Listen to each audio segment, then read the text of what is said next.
Now, it's quite something. It's like drinking out of a fire hose. I began as a reporter here at WAER, covering the Syracuse city government. WAER has a 70-plus year history of proudly covering news in this area, and it's never been stronger. With your support, this enterprise local journalism in our communities can continue. So support WAER, the news reporters of today, the news reporters of tomorrow. Always here for you, WAER Syracuse Public Media is supported by our members and the Lynn Law Firm, LLP, located in downtown Syracuse. Practitioners of trial advocacy for over 50 years, the attorneys at Lynn Law Firm specialize in personal injury and insurance coverage, working with clients to get the best possible settlement for their personal injury or wrongful death claim. Learn more about the attorneys and staff at Lynn Law Firm at lynnlaw.com. Thanks for listening to 88.3 WAER Syracuse Public Media, your local NPR station from the Newhouse School at Syracuse University.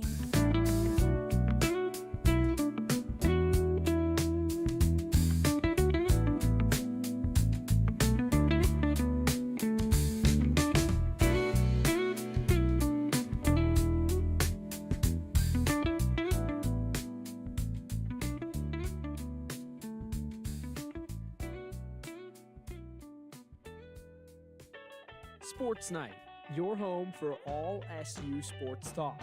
Whether it was a 5-goal win or just an overtime win, a win is a win, and especially in a loaded ACC, they're going to look back on this one and say, thank goodness we got a win. There's just, the question marks are so many piling up. that it makes you think, what if we are in for a second-year hangover? Autry is in obviously a bad situation because of all the backlash he's getting from the fans because the pressure's high, right? But I also think he has a little bit of leeway. Breaking down everything from around the hill. They almost surrendered that lead in the fourth quarter, which is a concern of mine. I would have preferred to see a full 60-minute performance. And giving hot takes along the way. I'm just not convinced. Some of the transfers are promising, but if we look at what, national champions are made of, this team has none of that stuff. It's Sports Night, and it starts right now. Hello, everybody, and welcome into Sports Night. Alongside Andrew Delapiana, I'm John Baccio.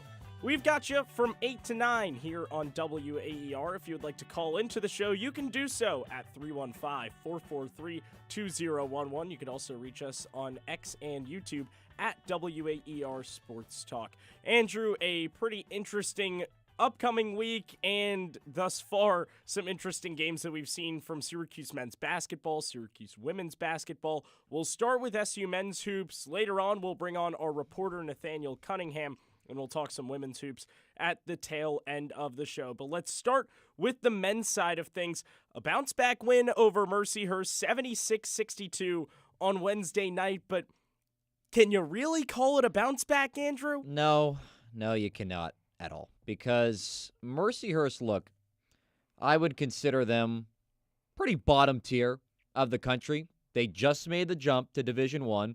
We're not even that good in Division II.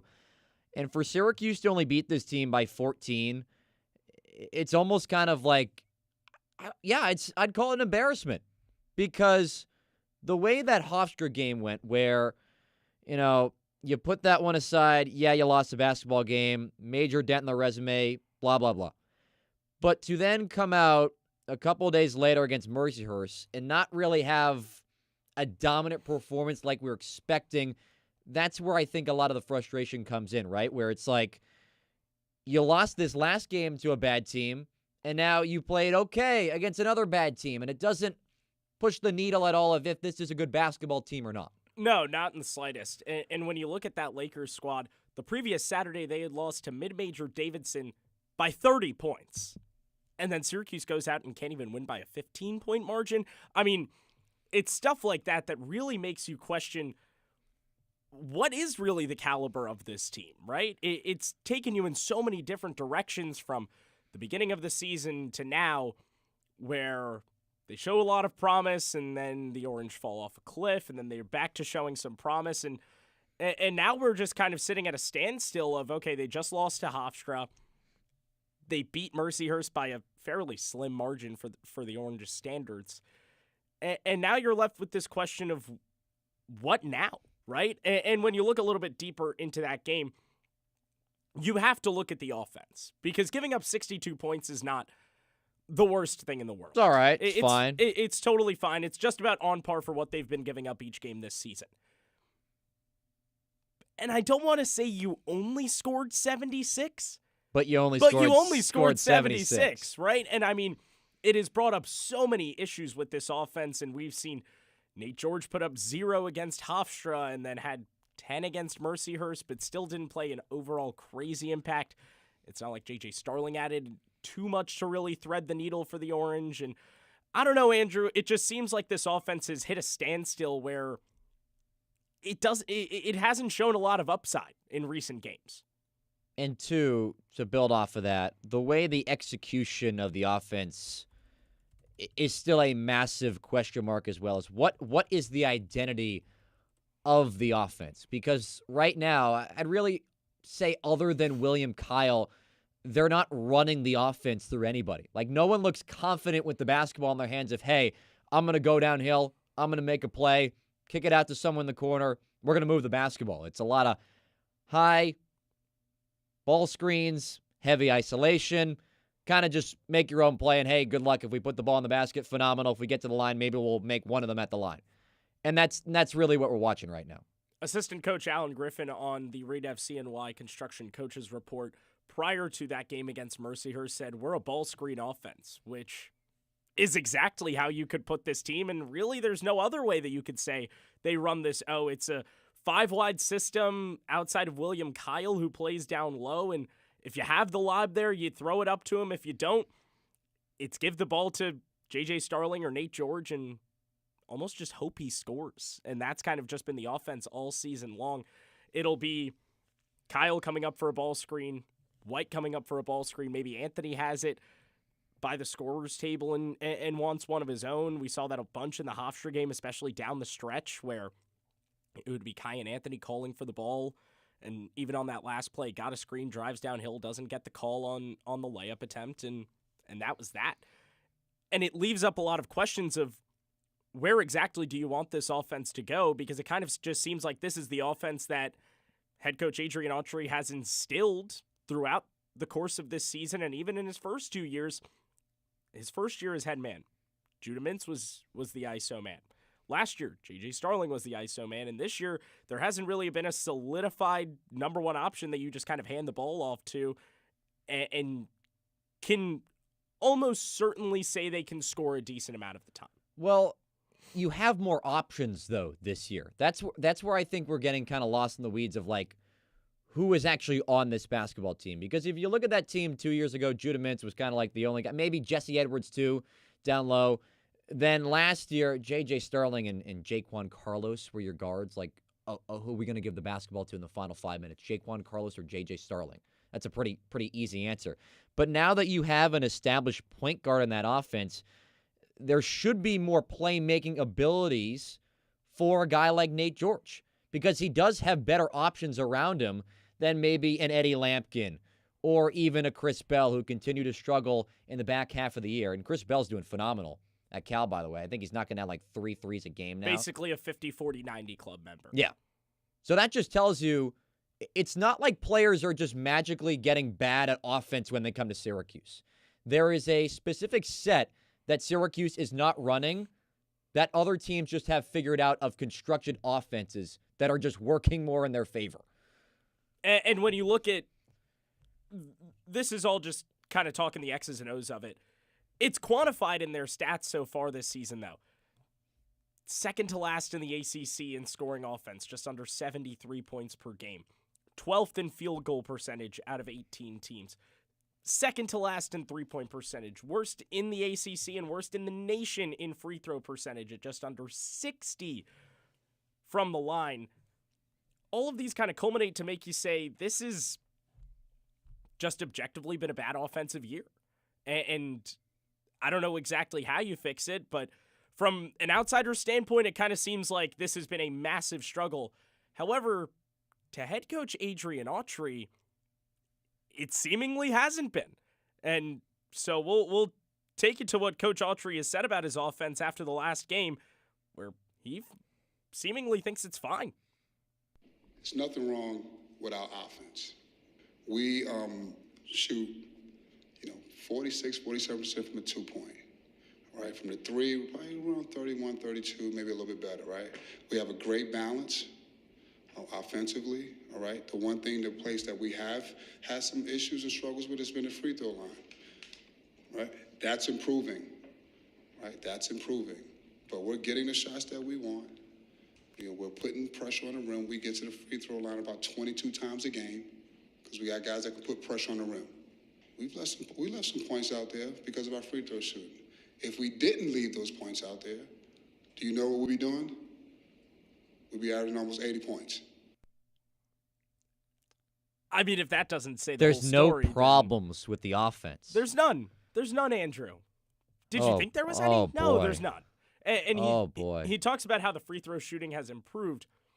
You shot 12 of 16 from the line one time against Mercyhurst. Granted, that's only a 75%. They play good free throw defense at Mercyhurst, so, that's a Seemingly tough free so. throw defensive team. Oh, yeah, absolutely. They really make the depth perception a whole lot worse, Andrew. Now, But I think let's the be stopping- serious about this, Yeah, though, right? yeah. Syracuse averages about 72 points per game. That is the 284th best in the country. Simplify that. That's bottom 80 in the country out of 360-something teams. You cannot say there are no problems with this offense when you have the second lowest margin in the ACC against arguably what could have been the worst non-conference schedule in the country. And it's not even over yet. You still have 2 more games. There are still of the non-conference. 2 more games, including Northeastern tomorrow and Stonehill on Monday. And those are kind of your prove-it games, I would like to think. You thought that Mercyhurst was a prove-it game, and you thought that Hofstra was a prove-it game, and you thought that St. Joe's was a prove-it game. Now's really the time where you have to kick it into gear, especially with ACC play right on the horizon. Clemson on New Year's Eve is less than 2 weeks away. I think head coach Autry's kind of pausing and stuttering throughout that piece of sound was what said the whole story. Yeah, he's trying to save face at the end of the day. Like, he's trying Exactly. to make his guys still believe in what's going on, but you take a peek behind the mirror or behind the curtain, and you look in the mirror and you say, hey, this feels like it's not good enough. And that's sometimes that is okay to say. It is okay to say we are not playing well enough. Don't just flat out lie and say, oh, it looks pretty good right now, because the numbers definitely don't say so. The eye test definitely doesn't say so. So what are we trying to tell ourselves of what this basketball team and this offense specifically actually looks like? I think it's just kind of this rhetoric of like the offense has no issues has, in my mind, it's kind of just a coping mechanism to say we're just waiting on Donnie to get back. And I think that really has been the flip. I mean, when you had 3 non-conference games with forward Donnie Freeman. Dominated. Those were 30-point wins, game in, game out. He has a lower leg injury. They go to Vegas. They lose 3 straight. And the offense really hasn't recovered. Even in that game against Tennessee, they only put up 62 points. It was 62. 62-60 was the final result in that game. And that was all you needed to beat Tennessee, but you're giving up more than that to Mercyhurst. And you're giving up more than that to St. Joe's and Hofstra. Like, I don't really... You cannot trust every single game you're going to play in. Again, time frame, we don't know when Donnie Freeman is coming back. But you cannot get yourself into a situation where you're trusting yourself. We got to win. Again, we don't know if he's going to expand into conference playoff if this injury is going to linger, but we can't win every single conference game 65-60. Like the ACC, hey, newsflash, the ACC is good this year. There's good basketball teams in this conference that can score. It's not last year where 4 teams got in the NCAA tournament. This is a good year for this conference. You have to score the basketball to win games. It's not going to be 55-50 every single game. That's just not how it works this year. And I also think an added piece to that is it should be extra motivation. If you're going to be good in ACC play, you have a chance in making the tournament still. It's a very tough route that you have to go down But now. you play good defense. Yeah. You play good defense, yet you cannot build off of anything on the offensive end. And that leads me to think, like, is Donnie Freeman the solution? I don't even know at this point, Andrew. Like, it has gotten to a point where this offense has been so dreadful, and I don't know if even adding a number one option like Donnie Freeman back totally resolves it. Because you have a guy like J.J. Starling on your offense, and that was your leading scorer last year. Granted, he was pretty inefficient, but on the same coin, you have to think that that is a number one option. This guy was a 5-star out of high school, went to Notre Dame and averaged over double digits as a freshman. And then he comes over here, and he's your number one guy, and he hasn't proved that he could be an NBA draft pick or that he could be a valuable scoring option, and that is meant to be your source of offense. And yet, game in and game out, you cannot prove that J.J. Starling is viable enough to run this offense because of the system which he has been put in. But the premise that I'm going to go against you on is Donnie Freeman just being on the court, whether that's a decoy and you just stick out like an inflatable like they sell outside the cars where it's just like moving back and forth as a decoy or to try to get in the door. That's what I think Syracuse offense is with Donnie Freeman, or can be sometimes, where it's just having number one out there set up at the top of the key or on one of the blocks and then allowing more space on the perimeter. That's what I think Donnie Freeman can be used for, is to not just have the defense hone in on J.J. Starling. Because even when Donnie hasn't been out there, you've seen these last couple of games. He's taken over in the first 5 to 10 minutes, then struggles in the second half. So you know that is part of J.J. Starling's game where he can get buckets in bunches. And then you add Donnie Freeman back to the lineup. I'm not saying Freeman has to score 15, 20 points a game to be successful, but using other players out there makes that offense a little bit better, doesn't it? Andrew, I don't know, though. Like, I think the only way for this offense to be successful is if Donnie Freeman averages 15 to 20 a game. Because clearly the points aren't coming from anywhere else. I mean, we've seen a clear lack in offensive production from guys like Nate George and so much inconsistency from Nate Kings. Like Tyler Betsy's Chris Bell 2.0, yeah. Exactly. Like, you need Donnie Freeman to come in and average, I mean, he averaged 17 and a half, just over it, through 3 games.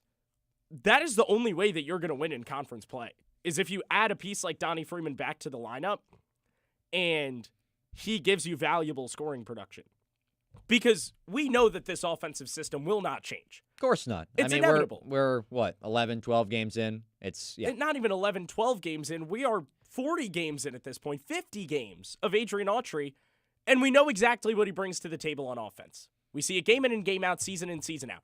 Nothing has changed, and I'm not saying it's the worst thing in the world, but if that's the system you're going to run, you need guys that are natural-born scorers. And Donnie Freeman looked like the only natural-born scorer so far this season. J.J. Starling, like you said, has been good in spurts, but then he gets taken out of the game, and when he gets put back in, he's been noticeably worse than he is in the first 5 to 10 minutes. If you insert Donnie Freeman in this offense, he is basically the only way that you could bump up the scoring production of this team. And who knows if he can do that off of a lower body injury. But I think, too, like, even going back to that earlier point of, like, think about someone like Nate George, who was so phenomenal at Georgia Tech because of the system he was put in place there and succeeded. Again, and that was a Georgia Tech team that did not have nearly as much talent as Syracuse does on this year's roster. So adding just one more piece into the puzzle, your best player, does make a difference. Because Nate George is playing at a level right now where he just kind of looks unconfident. And that's the last thing you want from your point guard. We saw that a whole lot last year with Jaquan Carlos, a guy that looked unconfident with the basketball in his hands and could not run an offense. I trust Nate George to run the offense for this team. He's a really good point guard. But again, you need the pieces around him to make that work, whether that is opening guys more up on the perimeter, attacking more down low with guys like William Kyle and Donnie Freeman. Nate George has the ability to, and he even said it after that Mercyhurst game as well. He was surprised. He's only been in the line like 15, 16 times this season. he's going to be more aggressive when Donnie Freeman gets back in the line. And I think that's the scariest part of this is, like, sure, he might be more effective once Donnie Freeman comes back. I wouldn't doubt it at all. And Nate George is still a proven passer. He had six assists against Mercyhurst. That's a good number. The issue is that every time he steps on the floor, William Kyle is also on the floor. The fact that they are not connecting every half-court offensive possession of every single game is mind-boggling to me. Like, the fact that Nate George is not the go-to guy with the ball in his hands, having William Kyle set a screen for him or something along those lines, just any other way that you could spark this offense. I mean, Andrew, we both saw it in that Binghamton game. We even saw in the Mercyhurst game as well, where William Kyle took 8 to 9 shots, and Mercyhurst had the smallest team in Division I. But even your point about Binghamton, too, I know exactly where you're going. Yeah, the spark plug of the offense in that game was the fast-paced transition offense between Nate George and William Kyle. And that was proven every single possession, it felt like. When the defense would show up, they would force a turnover. Immediately, the offense was out and running. And Syracuse has lost that fire. They've lost that spark in just a matter of 10 games.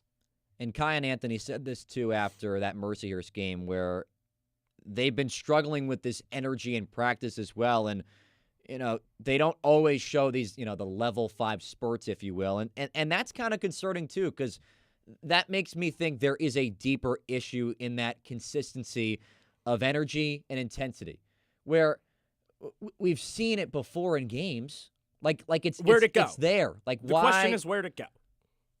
Is it because of Donnie Freeman? That is your leader. Maybe? That's your leader on the floor. That's your captain of this team.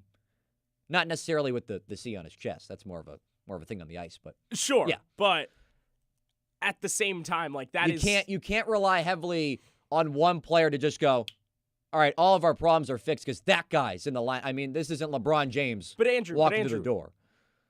Coach Autry said that the offense is fine. So clearly it's fine. There are no issues. No issues. None whatsoever. All right, that'll just about do it for now here on Sports Night. Once again, we've got you up until 9 o'clock. We'll take a short break here, and once we return, we'll have Nate Cunningham with us on the other side. You won't want to miss it. Hey, it's Peter Sagal from Wait, Don't Tell Me, where we invite only the most professional and accomplished panelists to make sense of the week's news. I would say it's either someone having a rough time in a restaurant. Yeah. Or someone having a good time in the cockpit. Join us every week for the hottest takes on Wait, Don't Tell Me, the NPR News Quiz. Saturday morning at 11 on 88.3 FM WAER, your local NPR station from the Newhouse School at Syracuse University. What do you need for a great holiday? Food, family, friends, and festive music. The first few are up to you, but you can let us take care of that last part with a special holiday playlist of classic Christmas tunes and new favorites from artists like Andrew Bird, Los Lobos, Carole King, The Bird and the Bee, and lots more. Join us for a holiday celebration from World Cafe. Saturday, December 20th at 1.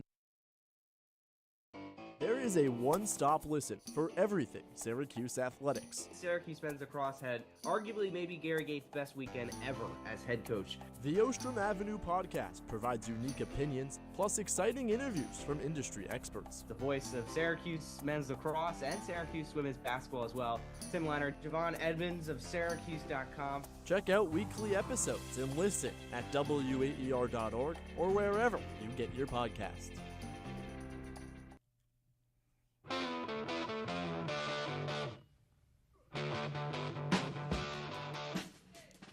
Welcome back into Sports Night here from WAER, taking you up till 9 o'clock on this cold, snowy Friday night in central New York. John Baccio, Andrew Del Piana, now joined by our reporter for tomorrow's game between Syracuse and Northeastern, Nate Cunningham. Nate, how you doing? I'm doing great. It's a little cold outside. I walked outside to go to my car and got smacked in the face with snow. Yeah, it was 50 degrees this morning before we had to go to the women's basketball game, but now it's dropped 30 degrees. There's snow back on the ground.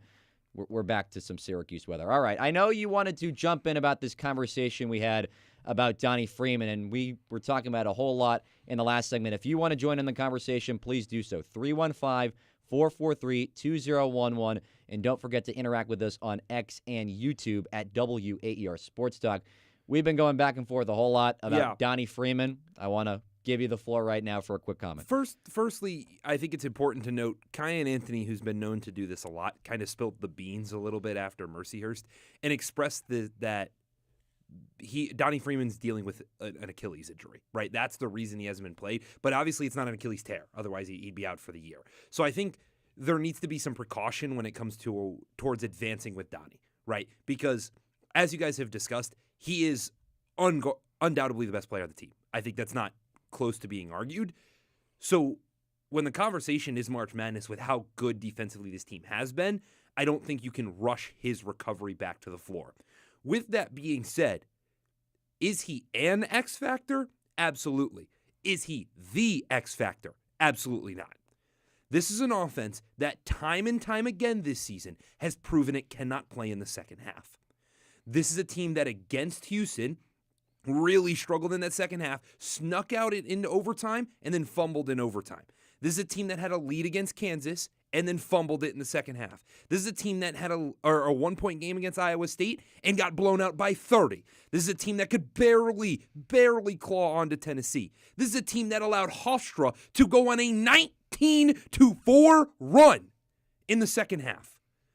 It is not the fact that this team doesn't have the pieces. It is strictly the fact that second half coming out of the locker room is so abysmal. But Nate, what do you think that's a product of necessarily? I have tried to give every benefit of the doubt to this coaching staff as much as I can, but there is something that's just not happening. There was an attitude against Mercyhurst that they didn't have coming out of the locker room. It was sloppy, right? Like Mercyhurst, they got outscored in that half. Yeah. Mercyhurst comes out. They have a couple steals. Even though they're still down by 20, as the half's going on, they're nailing triples. They're acting like it's becoming a home game for them.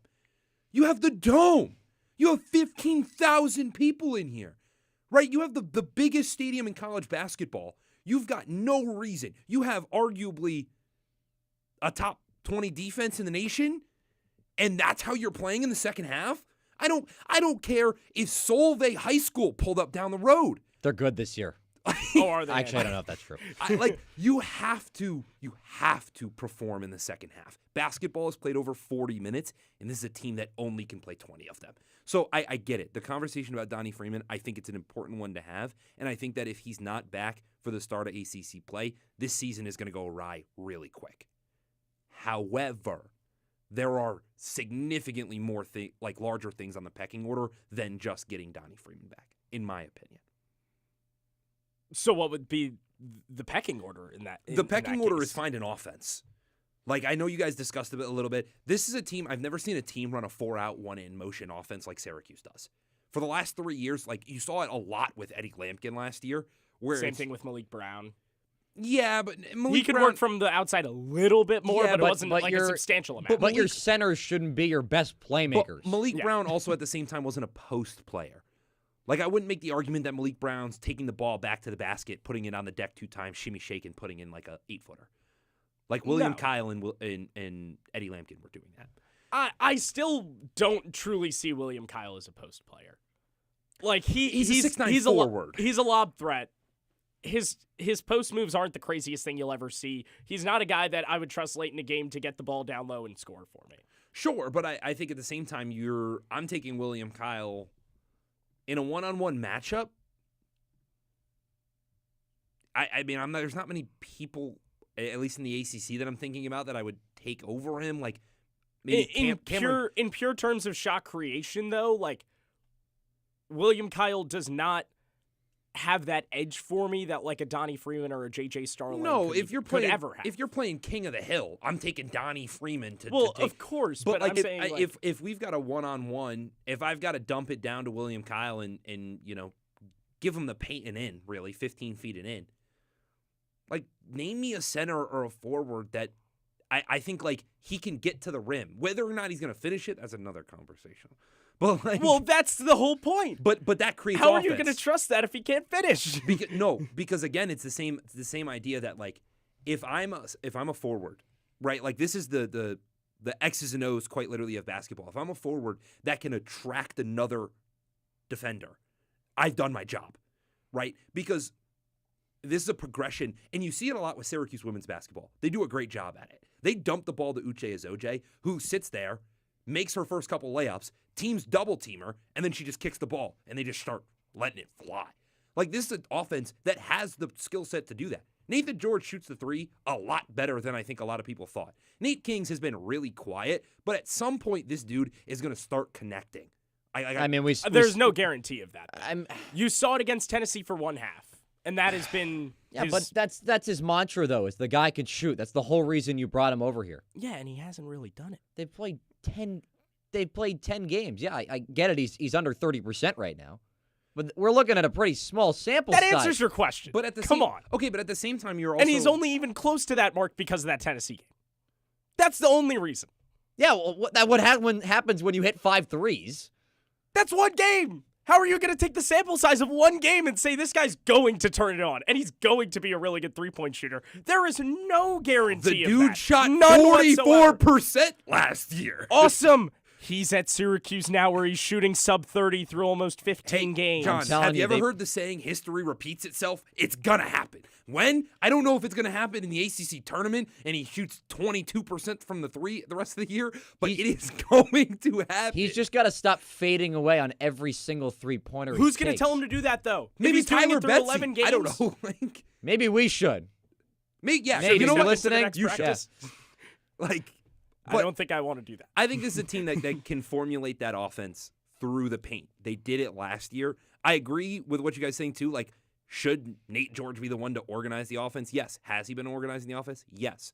I just think that at the end of the day, the paint is what opens up everything else. If you're getting open threes, you're playing Division I basketball. If you can't make open threes at least a pretty good clip, you shouldn't be at Division I basketball, or at least at a Power 4 team. Yeah. I don't know. I mean, at the end of the day, it is just overall been that the offense has been super shaky. Yeah, and everybody has seen it game in, game out. It's not like a shock to anybody at this point. Correct. The offense has just been poor. And we've discussed potential fixes to it, but I think really the only thing we can do at this point is wait for that Northeastern game tomorrow, which I'm not 100% sure whether it's going to look much better. You were going to speak, Andrew. Yeah, this Northeastern team is definitely better than Mercyhurst. I'd say a little. They're right in the middle of like a Hofstra Mercyhurst sandwich. They're around like 230 in the Ken Palm right now, but like this should be a game you win by 25, 30 points. They won't. Emphasis on should be. They won't, but they should. Northeastern's missing its best player, L.A. Pratt. Out for the season with a broken foot. Suffered that earlier this year. Northeastern, though, has got a pretty good defense. They average about... 7th in the CAA, gives up about 73 points per game. They steal the ball about 8-9 times per game. Syracuse has some turnover problems in the last couple of games. Like, this shouldn't be a game. Of course, Syracuse loses. Should have said the same thing about Hofstra. But it's one of those things, though, where the Huskies are going to keep it within 10, 12 points the whole game. They're going to hang around, and Syracuse might get away at the end, but I don't even think it's going to be a getaway in the end. I think it'll probably be like you have a 15-point lead at half, and it basically just stays that throughout the rest. So somebody said this to me earlier today, and I think they summarized it perfectly. Syracuse plays to the level of its opponent. Oh, they absolutely do. It's deja vu from last year. But it's like... But it's not, though. Look what happened in the first 3 games. Because the difference between... You know who was playing in those 3 games? Donnie Freeman. The difference between this year and last year as far as they play to the level of their opponent is that this team can play up. Last year, the team only played down. When they faced a better opponent, they very rarely played up to that competition. We have seen now 4 games, Syracuse has played up. And I get Iowa State second half. I'm chalking that to you had to play 3 games in less than 72 hours. I like to think agree. everybody's kind of on that that same idea. But this year, you have seen time and time again, that when facing better competition over those 4 games, they played up to it, right? The downside of playing to your competition is that when you have a Hofstra or a Mercyhurst or any of these lower-level D1 programs come in, you play down. And when you play down, you play sloppy. You play ill-advised. I do think, however, that, like, Hofstra loss was bad. Yes, undeniably, 100%. It is a sneakily better team than people are making it out to be. 1,000% agree. Purely because that offense is one of the best that the Dome has seen this season. Like their guard play is unmatched. Cruz Daniels was... Cruz Davis. Davis, thank you. 22 points, 9 assists. First Hofstra player to do that since, like, 2014 or something. He'll get picked up by some SEC school next year. Yeah, he will absolutely re-enter the portal because I believe he still has a year of eligibility from his year at St. John's. Like, Cruz Davis, phenomenal. Preston Edmeade had an incredible game. Like, those 2 guys will transfer to major programs next year. I have no doubt about it. And that's why, like, I almost want to say that the Hofstra loss is not as bad as people want to make it out to be. It's a quad 3 loss at the end of the day. You still can't lose a buy-in game in this final stretch of the game. But, yeah, once again, at the end of the day, you can't lose that game. Yeah, what are you guys expecting tomorrow from Northeastern and Syracuse? Call in 315-443. Taking you up till 9 o'clock here on SportsNite. John Baccio, Andrew Delpiano, joined by a reporter for tomorrow's game, Nathaniel Cunningham. Again, that number to call in 315-443-2011. I think it's important when we do look at this game tomorrow. I don't want to say this is kind of an important turning point for Syracuse because the schedule to end the non-conference is so confusing. Because you think about how long ago that Tennessee game was. It's just funny. You take 8 days off to play St. Joe's. Then what? A couple days later, it's Hofstra. Less than a 48-hour turnaround exactly. for Hofstra. Then you come to play Mercyhurst on a Wednesday night. That one's a relatively better turnaround. But then you play Saturday to Monday and then don't play again until New Year.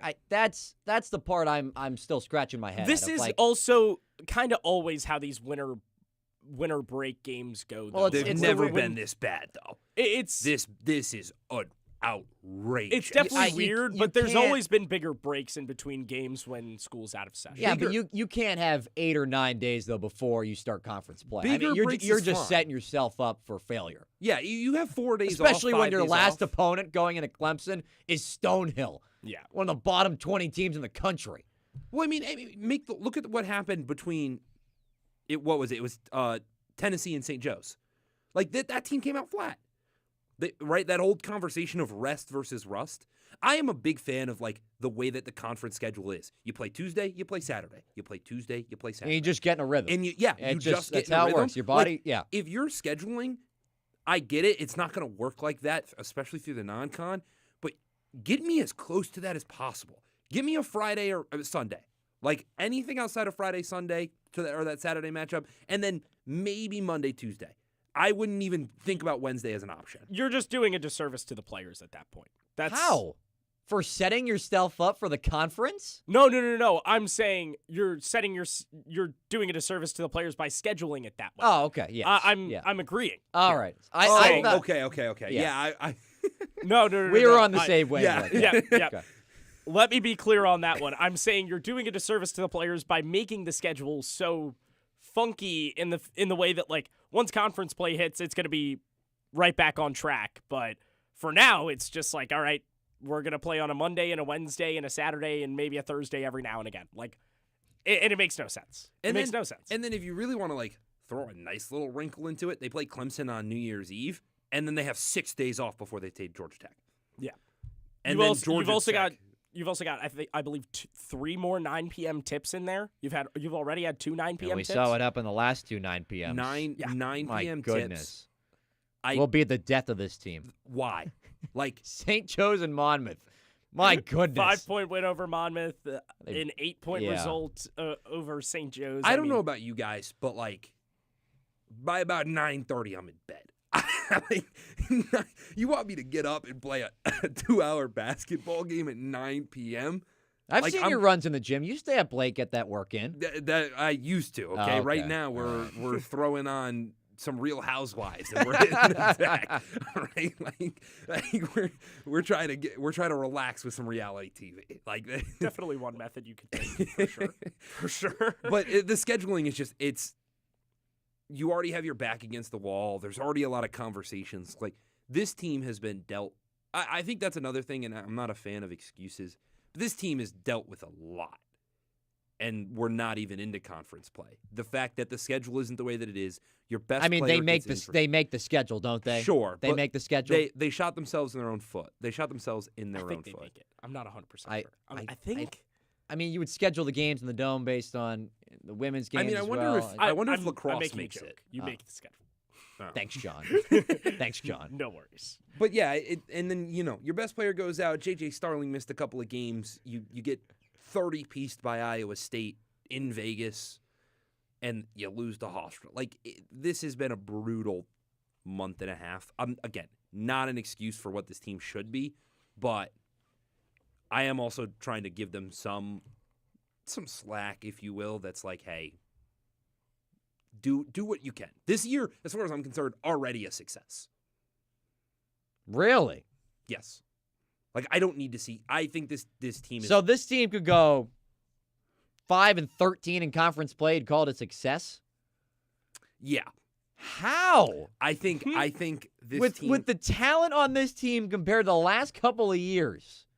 I think the idea that they go 5-13 in conference play is ridiculous. Of course, I'm just throwing out. But you said it is already a success. Yeah, I think so. I think this is already a success. What has been successful about this year, may I ask? I think that the free throw shooting getting better. Okay. It's getting better. 12 of 16. Hey, Brett, you get that? It is better. Good. And the offense, there's no problems with the offense. Their offense is okay. Anyways. Hey, they shoot 46% from the floor on twos. Exactly. It might be 12th in the ACC, but that's pretty good, I think. let's take, how about we hop in a little time machine, okay? Let's go back to October 24th. That was before this team took the floor against Buffalo in the exhibition. What was the expectation for this team? And that's an actual question. Last four in?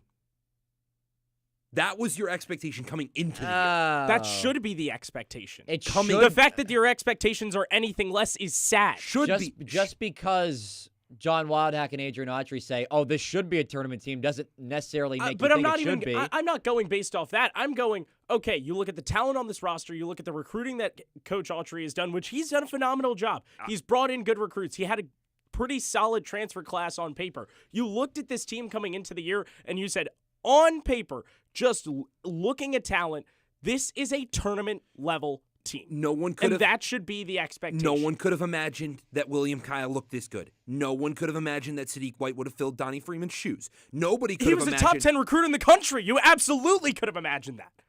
I did not imagine Sadiq White being as good Nate, just as because Donnie. you didn't imagine that doesn't mean the rest of the country shouldn't have imagined that. Fair, very fair. A top 10 recruit in the country should come in and on most rosters be a starter. He came in as the second guy off the bench and filled the biggest player's shoes, rightfully so. Fair, but I think to say coming into the season that the expectation was that this team was a March Madness team was just not true. Everybody, I said last four in. That's not guaranteed tournament. That makes them a March Madness team. Yes, but when you're thinking March Madness team, you're thinking comfortably in the tournament. I'm saying you're probably one of the last teams. Either way, if your expectation, they are in the tournament by you saying they're in the last four. Sure. Either way, yes. Sure. I just don't think that's right. I think the expectation for this team was you should be competing to get into March Madness, but you should take a massive step up from where you were last year. Correct or incorrect? It's a sad expectation. Okay, but yes, you should be taking a step up from last year, but I don't think it was going to be so substantial where you make it in the I think it was going to be. That's my point. That's the part I think I agree. I disagree that it's already been a success because I don't think it's been a success. Just the way these last couple of games have gone by itself. I just feel like we're forgetting the culture of Syracuse basketball. At the end of the day, sure, these last two seasons have been rough. This is meant to be a tournament team year in and year out, no matter who is the head young coach. Buck. I hate to break it to you. It's called if you want to say that, you can. There should be no such thing as a Padawan. rebuild with this program. This is the first time they haven't made the tournament in 4 years since the 60s. The expectation should be tournament every single year. I do not disagree with you.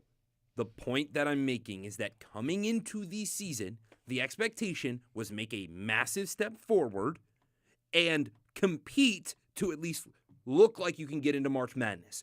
As we stand here on December 19th at 8:45 p.m., the expectation has now been shifted to you need to be in March with how good this team is. The needle has moved so much that, as far as I'm concerned, it was a success. Is that the expectation right now, though? You lost to Hofstra. Yes, and look at how upset you are. Look at how upset everybody is. Everybody's upset because they knew that that might have been the blow that broke the camel's back, right? They understand that that might be the loss that doesn't get this team into March. That means that the expectation was this team should comfortably be in the tournament. And the fact that that needle has moved that far in a month and a half, unequivocally, this has been a success. Unequivocally is an extremely strong word here. Extremely strong. You have pushed the expectation so far. That doesn't make it a success. No, Just it because does. you push the expectation further does yeah, not mean it's a success. I disagree. I just disagree. I hate to break up this great conversation we're having right now, but unfortunately we are running up against another break. Nathaniel, thank you so much for joining us. Of course. This guy's got some hot takes. Follow him on WAER Sports Talk tomorrow for Northeastern and Syracuse.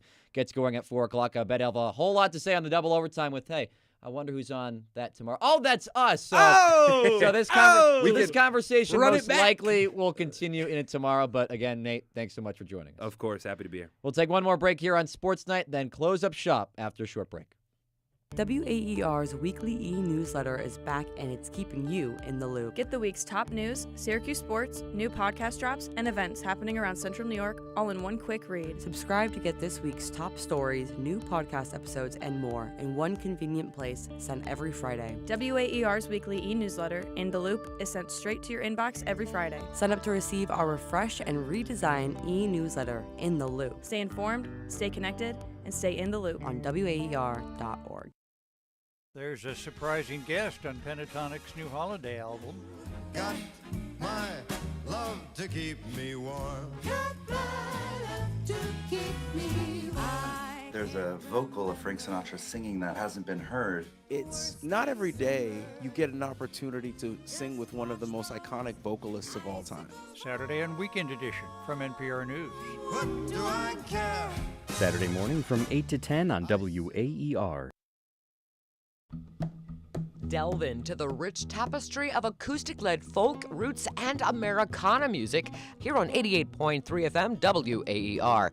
Enjoy national and international acts, as well as local artists every Sunday with host Pete Thomas. Whether you are seeking the comfort of timeless classics or contemporary gems and music discovery, don't miss Common Threads, Sundays from 2 to 5, exclusively on 88.3 WAER, your local NPR station.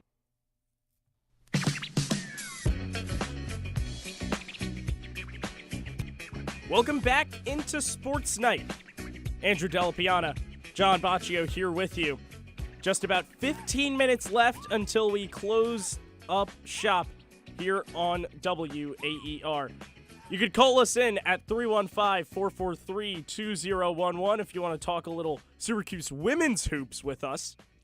You'd also reach us at WAER Sports Talk on X and YouTube. So, as I mentioned, let's do a little check-in on that women's basketball team because, boy, was it impressive one today. We've gone through the whole circle of speculation and disappointment on the men's side, so we might as well talk about a team that's extremely successful right now, and that's women's hoops. A 106-40 win over Mercyhurst earlier today, a 10:30 a.m. tip, but, man, women's basketball showed no signs of being tired. They won by 66 points. Largest program win against a Division I squad. That's pretty good. Their offense doesn't seem to have a lot of problems when you score 106 points. This team's a lot of fun to watch. Absolutely. I mean, that's the best way to put it. They're 11-1, rolling into conference play. This team flat out looks like an NCAA tournament team. Bracketology has Charlie them in Cream right now. has them as the last four in right now. Again, Mercyhurst a little bit of a disadvantage. They're 0-10 entering today. Didn't have their two best scorers, but you still score 106 points on offense. It's nothing to be like, oh, Mercyhurst didn't have their players. I mean, they're still an 0-11 team. Sure. But this is a really good basketball team. SU's only loss right now is to a top 10 Michigan team. Yeah. That says something. Like, yes, has the non-con been the toughest schedule imaginable? No, but look what happened last year when they lost to Albany, right? No one could have seen that coming. They blew them out of the water this year. And if Syracuse wins a ranked game, they might be in. They'll at least get a couple votes. I'm surprised they're not receiving votes right now, to be honest. I can't necessarily say I am surprised at that. They have no quad 1 wins right now. But they've dominated who's on their schedule. I mean, again, yeah, you can only beat who's in front of you. But at the end of the day, I think you need a much bigger resume builder. Duke offers a nice opportunity. Yeah, I mean, Duke's having a little bit of a down year, though. A down year, but still like a coveted program. Sure. A lot of people will look at Duke and say, okay, that's a good win, even if they are in the midst of a down year. But I mean, let's just get back to this result today. Yeah. You can't talk about this game. The numbers from this game are ridiculous. Absolutely insane. You can't talk about this game without mentioning Uche Izoje. I mean, 23 points, a career high for the freshman, 10 of 12 from the field, 11 rebounds, 3 blocks. I mean, she was an absolute monster, has been all season. Mercyhurst had only one player today above 6 foot, and Syracuse took full advantage. Uche was literally just plopping herself on the block, just calling for the basketball. Velez or Nelson or even Dominique Darius, Layla Feely would just toss it inside. Izoje would catch it, throw it back in, maybe get fouled once in a while, get to the line. I really have not seen a player like this dominant in the first couple of games, maybe since Deasia Fair when she first came on campus. I mean, the impact that Uche Izoje is making in her first couple of games has been outstanding. And to something that Felicia Leggett-Jack said after their previous game against Binghamton is that she's absorbing information a lot easier now, where she's not kind of turning her back saying, I don't really know. Like, I just won Rookie of the Year out in Japan. I think I know what I'm doing. She's receiving information a lot differently, and it's showing out on the court with a performance like this. Absolutely. And you look at a game like Howard for Izoje, where she had another very good performance, a double-double, I believe 8 blocks in that game, and Coach Jack comes out in the presser and says, she's there to shoot the ball. And that's exactly what we want her to do. When she gets the ball, her job is to shoot. And I don't blame her. She's just been straight up dominant. And that is really the only way you could put it. She doesn't need the outside shot. She can create her own in the mid-range. She can get down low and body up others. She's not the biggest player on the floor every game, but she looks like it. Yeah. And she's shown that she can be the most dominant player game in, game out for SU. And don't forget earlier, too, in the season when she said, Coach Jack said about Izoje that she could be a Paige Beckers-like or a Hannah Hidalgo-like player for the program. That's some high hefty expectations for a freshman coming in year one. I don't know if she's delivered on a Paige Beckers, a Hidalgo level yet. I mean, Those are such tough expectations. Give her some time. She might get there in a couple of years, but I mean, just the stat line she puts up every game, you just wonder how can she get any better right now? If this continues into she's ACC played play, 12 collegiate games. Yeah.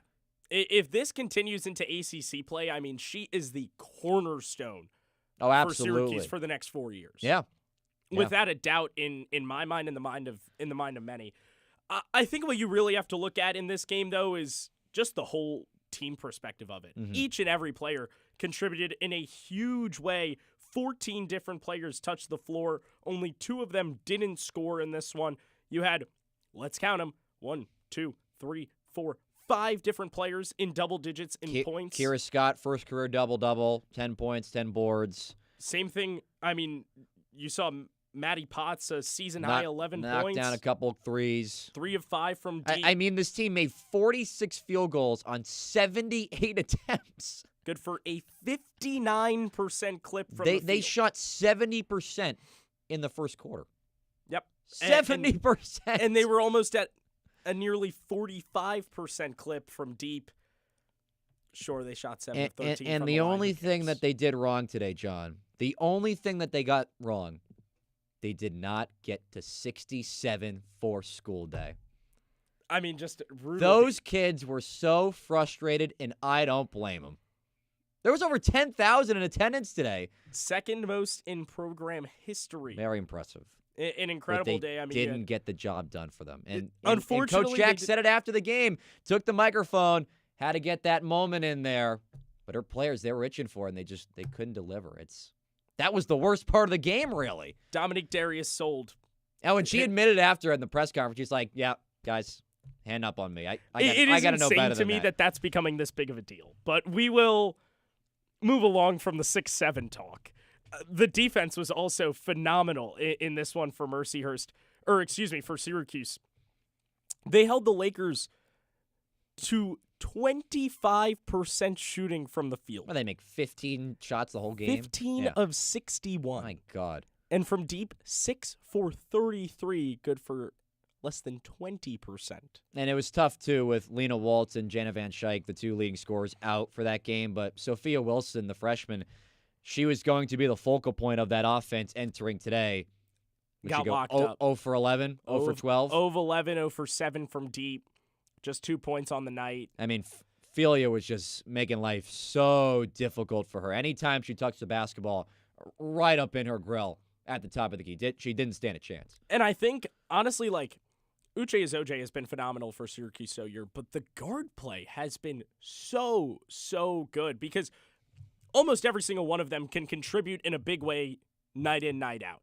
Sophie Burrows has had a tough start to the year, but 12 points, 5 of 9 shooting, that's a spark plug type of game. Yeah, she has, and that's the thing that's all the capabilities to be a very good player. And that's the biggest thing that's been the difference for her is now she has that ability to have other players to rely on. Because think of the lineage she's going down of, like, it was Deasia Fair, then Georgia Woolley had to carry the torch, and she was okay at that. And now it's Sophie Burrows' turn, but now that FLJ made that distinction to go into the portal and say, hey, this is going to be a big offseason for us, and to get someone like Layla Philia, who, again, didn't play a whole lot at Texas for a team that went to the Final Four, and to have the impact that she's having right now takes the pressure off of everyone else on that offense of what they are capable of. And that is so important when you got down to conference play, especially with the ACC. Also, surprise, one of the best in the country. It's been a truly impressive showing. And you talked about those portal additions. Dominique Darius from USC. Also her, yeah. 8 points on 4 of 8 shooting tonight. 4 assists to add on to it. She has been the primary playmaker for the Orange so far this year. And it's funny because you talk about that lineage of Deasia Fair to Georgia Woolley to seemingly Sophie Burrows, but it's been made very clear that this is not a one-man show on offense not anymore. This isn't the team 2 years ago. No, not in the slightest, where you needed Deasia Fair to have 35 points a night in order to win. And it worked, luckily, but this is a team that you could have multiple guys or multiple players have double-digit points each night, which was not something that you could have expected 2 years ago. And it's SU's best start to a season since that March Madness tournament team from 2 years ago at 11-1 to start the year. Just a remarkable beginning to the season for SU. And I mean, we mentioned it. The starting lineup was incredible tonight, and 14 different players got in. Mm-hmm. You had so many different career storylines, and it was the exact performance that you wanted. Well, it's what you needed going into conference play, where you get the confidence up for everybody. But again, now having Duke on the horizon, like we mentioned, this is a Duke team that's struggling. Didn't have a great start to the season after being ranked as one of the better teams in the country. But again, this conference is still so tough with teams like Notre Dame and in North Carolina, and even so much with Duke. But this is a team that could make some noise come January, February, into March, no doubt. The ACC has the 3rd most AP top 25 teams in the nation. And I mean, who knows? Maybe SU could join them at some point. All right, that just about wraps up shop here on SportsNite here on WAER Syracuse. We talked men's hoops. We got some women's basketball action in there. Look out for tomorrow, where we've got Syracuse basketball versus Northeastern at 4. McClurg Modeling countdown to tip-off at 3:30 with Andrew. Hello. And then we've got the double overtime with Andrew and myself. That one going up until 8 Tough crowd o'clock. for the No John and ADP crew. hey, I mean, everybody is going to love us if you're tuning in to 88.3 FM in the coming days. You can also listen to the Ostrom Avenue podcast wherever you get your podcasts or on WAER.org. Our next Sports Night, Friday, January 9th from 8 to 9 p.m. Some thank yous to hand out before we sign off. Our producer, Nick Evans, our engineer, Jake Klein, and our desk members, Jack DiNapoli and Ryan Croak. Also want to thank our reporter, Nate Cunningham, for coming on the show. Always adding the energy. We love it. And we love it, and you'll listen/see a whole lot more of it tomorrow night. All right, that just about wraps up things on Sports Night. For Andrew Delapiana and John Baccio, we say goodnight and so long.